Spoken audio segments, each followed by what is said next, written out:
Let's continue talking about habit 1, being proactive. You are in charge of yourself. Characteristics: you take initiative, you're a responsible person, do the right thing without being asked, even when no one is watching you. Choosing your actions, attitudes, and moods, and you don't blame others for your wrong actions. I found a great slide that I wanted to share with you, and it's kind of a great way to think of a person who's proactive. So think of yourself as a drink. So are you a soda kid or are you a water kid? So think of yourself as a drink. Okay, if you're this soda kid, each problem, each thing that you encounter is kind of like shaking it. So are you reactive? Are you angry? Are you arguing? Out of control with voices and bodies? Do you blame others? Not prepared, and you don't have a plan. You're yelling and whining and arguing, disrespectful. And it's your way, your only way. If you're being shaken and you're the soda kid, what's going to happen if I open it up? It's probably going to spray all over and spray all over other people. Or are you a water kid? If I'm shaking this and there's like life problems that happen, you're being proactive. Are you calm? Are you able to work things out?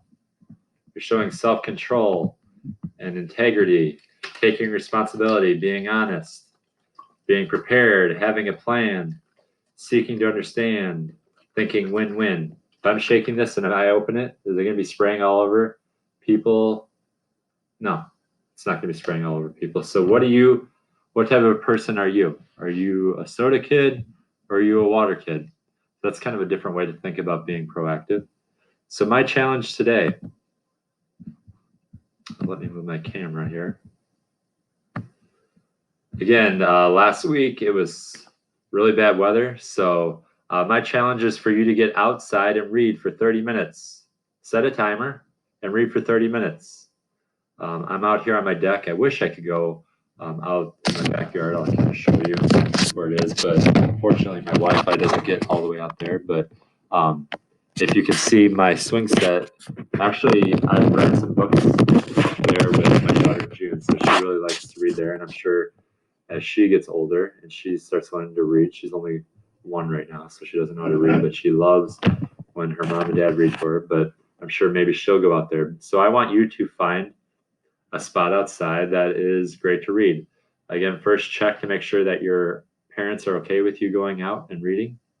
If they don't want you to go out, find a new place in your house to read, maybe a place that you've never read before, and just read. So I wanted to just kind of highlight a book that I've been reading, and it's actually really fitting because this story, Wild, is about this lady, Cheryl Strait. I'll show you a picture of her, who took charge of her life. She, when she was first growing up and when she was in her 20s, she was making a lot of bad choices in her life, and she wasn't really happy with what she was doing with her life. So she was proactive and tried to make a positive change in her life, and did make a positive change in her life. So I'm reading that story. So what she did to make a change is she decided to hike from Mexico all the way to Canada. So like thousands of miles of hikes on this trail. It's called the PCT. So I've been enjoying reading this, and that's what I'm going to do when I'm reading for 30 minutes, is continue my